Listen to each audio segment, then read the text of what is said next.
Hello बच्चों, आप सभी को फिर से हमारे एक नई वीडियो में स्वागत है। तो बच्चों, आज के वीडियो काफ़ी इंपॉर्टेंट होने जा रहा है क्लास 10वीं बोर्ड के बच्चों के लिए, क्योंकि आज मैं आपको, जैसा कि आप देख सकते हैं, हमारे पास है मॉडल प्रश्न पत्र। ये है क्लास 10वीं की और विषय गणित का ये मॉडल प्रश्न पत्र है, जो कि हमारा सेट 1 है और ये ऑब्जेक्टिव है ना। आज मैं आपको ऑब्जेक्टिव पेपर को सॉल्व करने जा रहा हूं, ठीक है।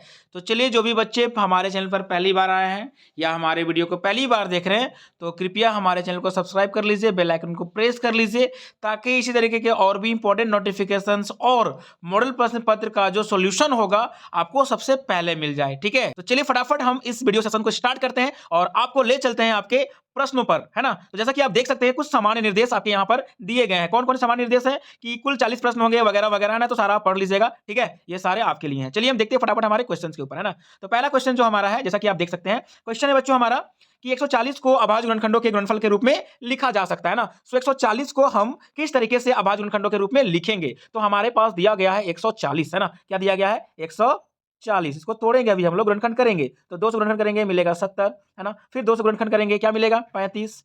और फिर 2 से गुणनखंड करें, 2 से तो अब होगा ही नहीं, है ना। अब 3 से होगा, नहीं होगा तो 4 से, नहीं तो 5 से करेंगे। और 5 सते 35। तो क्या मिला? 2 गुना 2 गुना 5 गुना 7। तो कहां मिलेगा 2 गुना 2 गुना 5 गुना 7? आपको ऑप्शन सी दिख रहा है, फटाक से टिक कर लेना है। क्लियर है? इस तरीके से फटाफट आपको सोल्व करना है। चलिए बढ़ते हैं अगले क्वेश्चन की ओर। तो दूसरा क्वेश्चन है हमारा, एक धनात्मक संख्या, है ना, एक धनात्मक संख्या 6q+5 के रूप का है। तो यह संख्या निम्न में कैसा होगा? कैसा होगा? जीरो तो बिल्कुल भी नहीं होगा, है ना। अपरिमेय तो कभी नहीं होगा, है ना। तो हमारा सम होगा या विषम होगा? सम होगा या विषम होगा? फटाफट रख के देखो ना। क्यू की जगह पर कुछ भी रख दो, 1 2 3 4 कुछ भी रखो, रख के देखो। सपोज हम 1 रखते हैं तो 6 एका 6 मिलेगा, 6 एका 6 और प्लस 5 क्या मिल रहा है? 11। 1 रखे तो क्या मिल रहा है हमारा? 11। अगर 2 रखते हैं, है ना, तो 6 गुना 2 प्लस 5 क्या मिलेगा? 6 दूनी 12 प्लस 5 17 मिल रहा है। देख लो, चाहे आप 1 रखो, 2 रखो, कुछ भी रख दो, ये हमारा विषम मिल रहा है। यानी कि बच्चों फटाक से टिक कर लीजिए आप, है ना। आपका जो संख्या होगा ये कैसा होगा? विषम होगा। क्लियर है? चलिए आगे बढ़ते हैं। अगला क्वेश्चन है हमारा, 5+√2, सॉरी 5+2√3, है ना, किस प्रकार की संख्या है? तो आपको इसको तो कुछ भी हल नहीं करना है, सीधा अपरिमेय टिक कर लीजिए, है ना। आप कई बार पढ़े होंगे, इसको सिद्ध करने के लिए भी क्वेश्चन आता है ना, अपरिमेय। तो ये एक अपरिमेय संख्या है। क्लियर है? चलिए आगे बढ़ते हैं। क्वेश्चन नंबर 4 है आपका, दो धनात्मक पूर्णांक ए तथा बी दिए रहने पर, है ना, अद्वितीय पूर्ण संख्या क्यू आर विद्यमान है, तो निम्न में कौन सा कथन सही है? कौन सा कथन सही है? आप कई बार इसको यूज कर चुके हैं। आपका बी नंबर बिल्कुल सही है। A is equal to B Q plus R होता है। क्लियर है बच्चों? चलिए आगे बढ़ते हैं हम लोग। पांचवा क्वेश्चन है आपका, यदि किसी बहुपद के शून्यकों का योग तथा गुणनफल क्रमशः 3 और -2 हो तो द्विघात बहुपद क्या होगा? हाँ, ये एक बढ़िया क्वेश्चन है ना। और ये क्वेश्चन सब्जेक्टिव में भी कई बार पूछा जाता है। तो चलिए देखते हैं कैसे इसको भी हम लोग हल करेंगे, ठीक है बच्चों। तो हमारे पास क्या दिया हुआ है? हमारे पास बच्चों दिया हुआ है योग, है ना। योग कितना दिया हुआ है? यहाँ पर 3, और गुणनफल कितना दिया हुआ है? -2। तो चलिए, योग क्या होता है? अल्फा प्लस बीटा होता है, पता है आपको। तो योग होता है आपका अल्फा प्लस बीटा, है ना, यही योग होता है। और ये कितना दिया हुआ है? 3 दिया हुआ है। तो इसको हम क्या लिखेंगे? चूंकि अल्फा प्लस बीटा मेरा होता है -b/a, तो इसको सेट करना है, तो लिखेंगे -3/1 लिख सकते हैं। कोई दिक्कत तो नहीं है? कोई दिक्कत तो नहीं है? माइनस माइनस प्लस होकर फिर से 3 मिलेगा, तो इसको लिखेंगे -b/a। क्लियर है? चलिए हो, अब हमारे पास दिया हुआ है गुणनफल, तो ये होता है अल्फा इंटू बीटा। कितना होता है? ये दिया हुआ है हमारे -2। तो इसको क्या लिखेंगे? -2 को -2/1 सिंपल लिख सकते हैं, कोई दिक्कत नहीं है। और ये होता है मेरा c/a। तो अब इसको कंपेयर करके आप देख लीजिए, है ना। एक जगह पर कितना आपका दिख रहा है? 1। तो a1 कहां पर होगा? एक जगह पर कितना होना चाहिए? 1। उसके बाद b की जगह पर कितना दिख रहा है बच्चों आपका? b यहां पर है, देखो b की जगह पर -3, ये वाला b है ना, देखो यहाँ b है, तो ये कितना है? -3 है। तो एक जगह पर 1, बी की जगह पर -3 और सी की जगह पर कितना है? -2। कहां पर? देखो ऑप्शन नंबर सी में है ना। आप मिला के देख लीजिएगा, ऑप्शन नंबर सी आपका सही उत्तर है। क्लियर है? सो इस तरीके से आपको इसको सॉल्व करना है। अगर आपको नहीं समझ में आया होगा यहाँ पर, तो हमारे वीडियो में भी अपलोडेड है, प्रीवियस वीडियो में जाकर के देख सकते हैं। मैंने आपको एकदम विस्तार से सारा क्वेश्चंस को हल करवा दिया है ना। चलिए आगे बढ़ते हैं। अगला हमारा है क्वेश्चन नंबर 6। किसी बहुपद px के लिए ग्राफ आकृति में दिया गया है। बताओ, ये आपको शून्यकों की संख्या निकालनी है। मैंने आपको कई बार बताया कि ये सारे क्वेश्चंस एग्जाम में आते ही आते हैं ना। तो मैंने आपको क्या बताया था, आप याद करेंगे बच्चों। मैंने आपको बताया था कि ग्राफ को ध्यान से देखिए, है ना। ये हमारा ग्राफ है, ठीक है, ये हमारा ग्राफ है। और ग्राफ में अगर ध्यान से देखिए हम लोग, तो हमारा एक्स अक्ष को क्या बोले थे हम, एक्स अक्ष को कितनी बार ये ग्राफ कट कर रहा है, यानी कि प्रतिच्छेद कर रहा है। तो एक बार, दो बार, तीन बार, तीन बार, तो इसका शून्यक हो जाएगा 3, है ना। तो जितना बार एक्स अक्ष को ये ग्राफ काटेगा उतना इसका शून्यक होगा। क्लियर है। चलिए आगे बढ़ते हैं हम लोग, आगे बढ़ते हैं हम लोग। हाँ, बहुपद बहुपद 4u² प्लस 8u का शून्यक क्या होगा। भाई साहब देख लो ना, इसका शून्यक तो क्या होगा, 0 होगा, कभी नहीं। इसका शून्यक हमेशा हमेशा क्या होगा, 2 शून्यक होना चाहिए। 1/2 होगा, कभी नहीं होगा। -2 होगा, कभी नहीं होगा। यानी कि बच्चों इसका जो शून्यक 2 शून्यक होगा तो क्या होगा, डी नंबर टिक मारो ना, ए और सी दोनों होगा, 0 भी होगा और -2 भी होगा, है ना। आप निकाल लीजिएगा शून्यक। चूंकि ये क्या है, चूंकि ये मेरा है एक बहुपद, क्या है, द्विघात बहुपद, है ना। तो द्विघात बहुपद का शून्यक 2 होता है। कितना शून्यक होता है, 2 शून्यक होता है। तो 2 शून्यक कहाँ है, ए और सी होगा। क्लियर है। तो आप फटाक से ए और सी को टिक कर लीजिएगा। क्लियर है बच्चों। चलिए आगे बढ़ते हैं। अगला है हमारा रैखिक समीकरण युग्म, है ना। क्वेश्चन नंबर 8 दिया हुआ है a1x plus b1y plus c1 बराबर 0 और a2x plus b2y plus c2 बराबर 0। तो इसमें यदि दिया हुआ है, क्या दिया हुआ है बच्चों, थोड़ा सा क्वेश्चन को हम जूम करते हैं।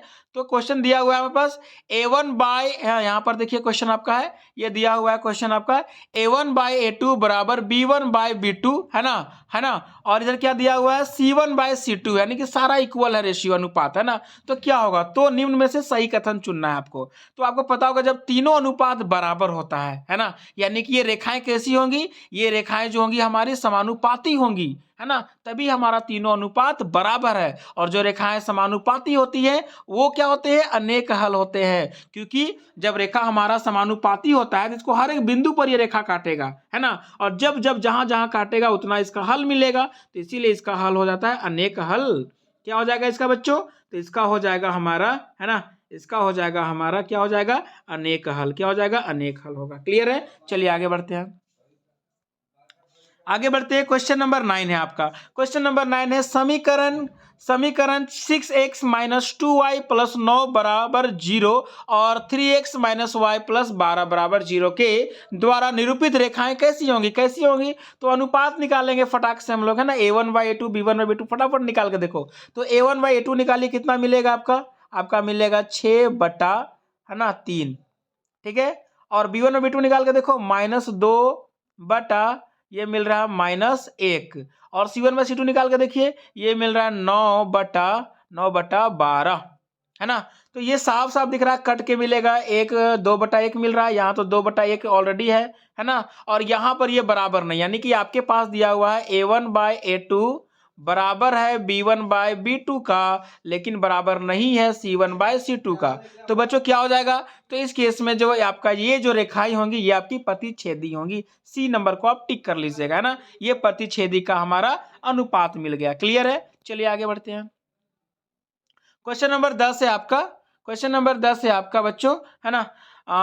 समीकरण युग्म x प्लस वाई बराबर 6 है ना। क्या है आपका समीकरण युग्म, ये दिया हुआ है x प्लस वाई बराबर 6 और x माइनस वाई बराबर 2 का हल निकालना है। तो क्या करेंगे, विलोपन लगा दीजिए ना। क्या करेंगे, विलोपन लगा देंगे। x प्लस वाई बराबर 6 और x माइनस वाई बराबर क्या मिलेगा, यहाँ पर 2 दिया हुआ, विलोपन लगा दो, जोड़ देंगे तो जोड़ने पर ये कट जाएगा, क्या मिलेगा, 2x बराबर मिल गया 6×2=8। तो x बराबर कितना मिल गया बच्चों, 4।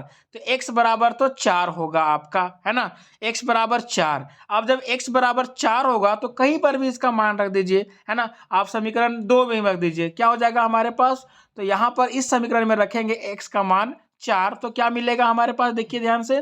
तो 4 माइनस वाई बराबर 2 है ना। क्या मिलेगा बच्चों, यहाँ पे मिल रहा है 4, क्या मिलेगा, क्या मिलेगा, क्या मिलेगा, आपको मिलेगा 4 माइनस वाई बराबर 2। कहाँ पर रख दिए हम लोग रखे समीकरण दूसरे वाले समीकरण पे। क्लियर है, यहाँ पर रखे हैं, देख लो ना, दिख रहा है ना, यहाँ पर रखे हैं। ठीक है, 4 माइनस वाई बराबर 2। तो यहाँ से वाई का मान कितना मिलेगा बच्चों? तो यहाँ से आपका क्लियरली आप देख सकते हैं, तो वाई को उधर भेजो और 2 को इधर भेजो, तो हमारा वाई बराबर मिल जाएगा सिंपली 2। क्लियर है? तो y बराबर 2, यानी कि x बराबर 4, y बराबर 2। कहाँ पर है? कहाँ पर है x बराबर 4 और y बराबर 2? देखो ना, कहाँ पर है हमारा? तो बच्चों हमारा ये है डी नंबर। डी नंबर पे है हमारा, है ना? डी नंबर पे हमारा क्या है? x बराबर 4, y बराबर 2। क्लियर है? तो इस तरीके से फटाफट आप सॉल्व करके निकाल सकते हैं, है ना? बच्चों आगे बढ़ने से पहले थोड़ा सा आप ध्यान दीजिएगा, ये जो हमारा क्वेश्चन नंबर 9 था, है ना, एक बार उसको फिर से देखिएगा, थोड़ा सा उसमें मिस्टेक करके हम लोग आगे बढ़ रहे हैं। तो क्वेश्चन नंबर 9 में एक बार फिर से देखते हैं, है ना, चलिए देखते हैं। इसमें जो आपका उत्तर होगा, क्योंकि अनुपातों को वहां पर मैंने दिखाया था, और जो अनुपात था हमारा, है ना, वो क्या था हमारा अनुपात जो मिला था, वो मिला था इसमें हमारा A1/A2 is equal to B1/B2 था, but is not equal to C1/C2 था। तो ये हमारा होगा समांतर के लिए ना, किसके लिए होगा बच्चों? हमारा होगा समांतर के लिए। तो अब उत्तर में समांतर में टिक करिएगा, ठीक है? प्रतिच्छेदी नहीं होगा। प्रतिच्छेदी में क्या होता है? प्रतिच्छेदी में होता है, इसमें क्या होता है? इसमें होता है A1/A2 is not equal to B1/B2 होगा, तो हमारा कैसा होगा? प्रतिच्छेदी होगा, ठीक है बच्चों? तो जो क्वेश्चन नंबर 9 का जो उत्तर होगा आपका, ये क्या होगा? ये होगा आपका समांतर होगा। क्लियर है? चलिए फिर हम लोग आगे बढ़ते हैं। तो क्वेश्चन नंबर 10 तो मैंने बता दिया था, अब आते हैं क्वेश्चन नंबर 11 के ऊपर, है ना।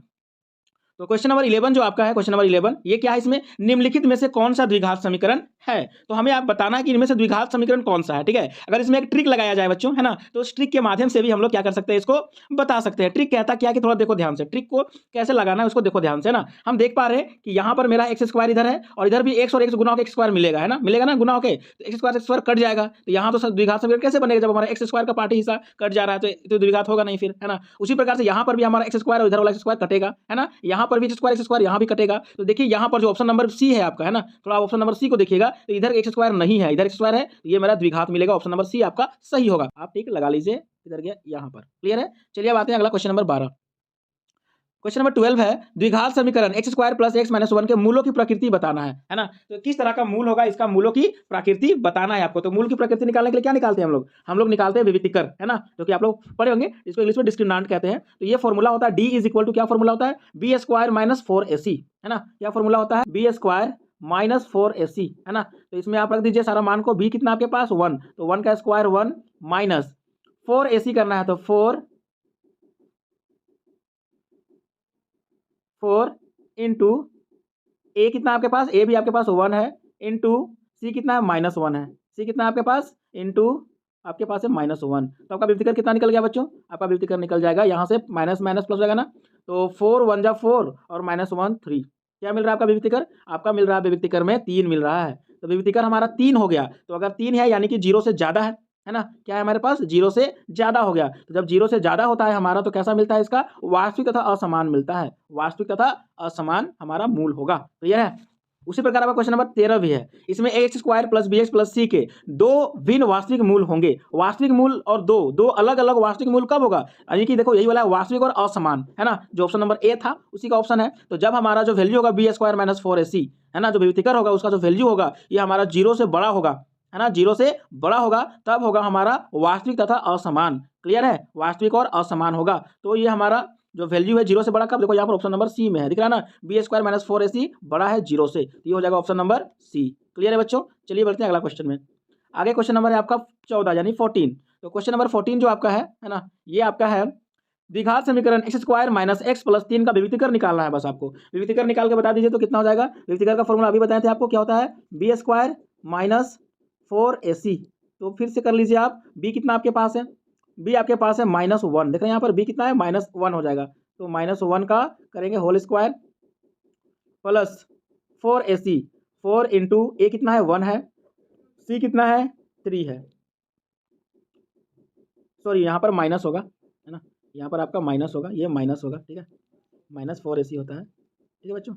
चलिए तो आगे हम लोग सॉल्व करते हैं। 1 का स्क्वायर 1 मिलेगा, है ना, और यहाँ पर गुना करेंगे तो कितना हो जाएगा? 4 या 12, -12 मिलेगा। तो फाइनली आपका जो वैल्यू मिल रहा है कितना मिल रहा है? -11। तो जब हमारा -11 मिल रहा है विविधिकर, देखिए ऑप्शन नंबर डी आपका सही है ना, -11 मिलेगा। ठीक है बच्चों, चलिए आगे बढ़ते हैं।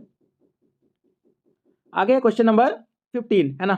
15 नंबर में क्या कहता है कि प्रथम पद ए एवं सारवंतर डी वाले एपी का एनवा पद निम्न है। एनवा पद कितना होगा, तो एनवा पद का जो फॉर्मूला होता है, यह फॉर्मूला आता है N is equal to A plus N minus one into D. Option number 4 आपका सही उत्तर है ना। ये होता है एनवा पद का फॉर्मूला, जो कि आप लोग पढ़े भी होंगे, है ना। तो देख लीजिए, एनवा पद का फॉर्मूला होता है a plus N minus one into d. ठीक है बच्चों, चलिए आगे बढ़ते हैं। क्वेश्चन नंबर हमारा है 16, है ना। तो क्वेश्चन नंबर 16 में है बच्चों, एपी 10 7 4 का 30वां पद होगा। कितना होगा 30वां पद, तो सीधा फॉर्मूला लगाइए। ए 30 का जो फॉर्मूला सीधा लगा दीजिए आप, क्या होता है ए प्लस 29 डी, है ना। सीधा लगा दीजिए ए प्लस 29 डी। ए कितना आपके पास है यहाँ, तो ए आपके पास है 10 प्लस 29, और डी कैसे निकालेंगे, तो डी निकालने का फॉर्मूला है दूसरा पद से पहला पद को घटा दीजिए, तो 7 माइनस 10 करेंगे तो आपका मिलेगा -3, तो ये हो जाएगा -3, है ना। तो कितना हो जाएगा, इसको 10 और यहाँ पर आ जाएगा प्लस माइनस, माइनस का गुना करने के बाद 3 9 27 का 7 हाथ में 2 और 3 दूनी 6 और 2 8, ये हो जाएगा 87। तो घटा देगा, कितना मिलेगा आपको, आपको मिलेगा -77 है आपके ऑप्शन में minus. Yes, option number C जो है आपका ये सही हो जाएगा। ठीक है, तो इस तरीके से आपको इसको हल करना है। ठीक है बच्चों, चलिए आगे बढ़ते हैं हम लोग। अगला है क्वेश्चन नंबर 18, है ना। क्वेश्चन नंबर 18 क्या है बच्चों, आपका 18 में है समरूप त्रिभुज की संगत भुजाएं खाली स्थान होती हैं, है ना। अगर दो समरूप त्रिभुज होंगे तो उनकी जो संगत भुजाएं होती है वो समानुपाती होती हैं। क्या होती हैं, समानुपाती होती हैं, ध्यान रखिएगा आप, है ना। थ्योरम में आप पढ़े होंगे। चलिए आगे बढ़ते हैं। क्वेश्चन नंबर 19 में, दो समरूप त्रिभुजों की भुजाएं, है ना, 4:9 के अनुपात में है, तो इन भुजाओं त्रिभुजों का क्षेत्रफल का अनुपात क्या होगा। ठीक है, तो चलिए इसका एक हम लोगों ने शॉर्टकट ट्रिक भी पढ़ा है, और वो क्या कहता है कि अगर जो अनुपात है उसका वर्ग कर देंगे तो उसका क्षेत्रफल का अनुपात मिल जाता है। जैसे कि अगर अनुपात हमारा है 4:9, तो 4/9 को अगर हम लोग वर्ग कर देते हैं तो क्या मिलता है हमारा, 4 चौका 16/9 का 81। तो यही अनुपात मेरा होगा, है ना। ये हो जाएगा 16:81। तो जो उत्तर होगा आपका, टिक कर लीजिएगा, उत्तर नंबर आपका डी है ना। इसके आखिर ये बना कैसे है, ये हमारा शॉर्टकट ट्रिक, चलिए देखते हैं। जैसा कि आपको पता है कि अगर हमारे पास दो त्रिभुज है ना, कोई भी दो त्रिभुज बच्चों अगर हमारे पास ले लेते हैं, जैसे कि आप देख लीजिए हमारे पास है दो त्रिभुज, एक त्रिभुज यहाँ पर है हमारे पास PQR, और एक त्रिभुज हम लेते हैं ABC, है ना, ABC। अगर ये दो त्रिभुज है और ये दोनों त्रिभुज हमारे समरूप हैं, तो क्या होता है, इन दोनों त्रिभुजों का जो भुजा होता है, वो भुजाएं होती हैं, वो बराबर अनुपात में होती हैं। यानी कि हमारा PQ बराबर AB होगा ना, हमारा PQ बटा AB जो होगा अनुपात इतना ही होगा मेरा, कितना होगा, QR बटा BC होगा, है ना। और यही मेरा कितना होगा, PR बटा AC होता है। क्लियर है, चलिए थोड़ा सा और देखते हैं। ये अनुपात आप ध्यान रखिएगा, है ना। और अगर इनमें से अगर कोई भी किसी भी एक अनुपात को अगर लेके हम वर्ग करते हैं, है ना, क्या करते हैं, किसी भी एक अनुपात को वर्ग करते हैं, तो देखिए क्या मिलता है। तो ये मिलता है आपको, जैसे कि अगर हम AB बाय PQ अगर का हम इसको वर्ग करते हैं तो क्या मिलता है, ये बताता है हमारे दोनों त्रिभुजों का एरिया का अनुपात बराबर होता है। यानी कि ये area of PQ ABC by area of PQR बताएगा। आए बात समझ में। तो इसीलिए हमारा जो इसका एरिया का अनुपात सीधा हम लोग वर्क कर देते हैं, तो ये उत्तर मिल जाता है। ठीक है बच्चों, तो इस तरीके से आपको सॉल्व करना है। चलिए अगला है क्वेश्चन हमारा, क्वेश्चन नंबर 20। क्वेश्चन नंबर है हमारा 20। इसमें क्या है, ABC त्रिभुज ABC में AB है हमारा 6√3, AC है 12 सेंटीमीटर और BC है 6 सेंटीमीटर। तो कोण B है, तो कोण B कैसा होगा, है ना। कोण B के बारे में पूछा जा रहा है, तो ले लेते हैं। हमारे पास ऐसा कोई त्रिभुज है ना, जिसमें कि क्या दिया हुआ है, ABC, और दिया हुआ है कि AB कितना है, ये A से लेके B तक का दूरी, ये दूरी दिया हुआ है मेरा 6√3, है ना। कितना दिया हुआ है बच्चों, 6√3 दिया हुआ है। ठीक है, और AC दिया हुआ है, ये जो लंबा सबसे लंबा है, ये कितना दिया हुआ है, 12 सेंटीमीटर, है ना। और क्या दिया हुआ है, BC दिया हुआ है 6 सेंटीमीटर। ठीक है, तो अगर हम यहाँ पर देखें तो कोण B के बारे में पूछा जा रहा है, तो आपको ज़्यादा इसमें कुछ नहीं करना है। पाइथागोरस पर मैं पढ़े होंगे ट्रिपलेट, है ना, तो वही लगा करके देखना है कि हम लोग देखें कि AC का स्क्वायर का इतना प्लस इतना हो रहा है कि नहीं। ठीक है, तो हमारे पास कितना AC का स्क्वायर है, तो 12 का स्क्वायर बराबर AB का स्क्वायर, यानी कि 6√3 का होल स्क्वायर करते हैं, तो 6 का स्क्वायर 36 और √3 का स्क्वायर 3, तो हो जाएगा यहाँ पर 36 गुना 3। ठीक है, और प्लस 6 का स्क्वायर फिर से 36 प्लस में 36, तो कितना मिल रहा है बच्चों, 12 का स्क्वायर हो जाता है 144। इधर कितना हो रहा है, 36 दिया 6 18 के 8, 6 18 का 8, हाथ में 1, 3 3 और 1 10, और प्लस में 36, तो जोड़ के देखिए तो कितना मिल रहा है, 8 से 14 का 4, 8 से 14 का 4, हाथ में 1, 3 और 1 4 और 144 मिल रहा है ना। यानी कि एक्चुअली में हमारा यहाँ पर पाइथागोरस थ्योरम यहाँ पर क्या हो रहा है, सिद्ध हो रहा है ना। पाइथागोरस ट्रिपलेट बना रहा है, तो ये एंगल B कितना होगा मेरा, 90 डिग्री होगा। ठीक है, ये क्वेश्चन देखने से पता चल जाता होगा आप लोग को, है ना, और नहीं तो आप इस तरीके से आप इसको हल कर भी सकते हैं। तो ये आपका कैसा त्रिभुज बन गया था आपका यहाँ पर, ये आपका बन गया था आपका, है ना, समकोण त्रिभुज, इसलिए कोण B आपका कैसा होगा, 90 डिग्री होगा। क्लियर है, तो चलिए बाकी अगले क्लास में बाकी क्वेश्चन को करेंगे, है ना। तब तक के लिए इतना ही है, चलिए।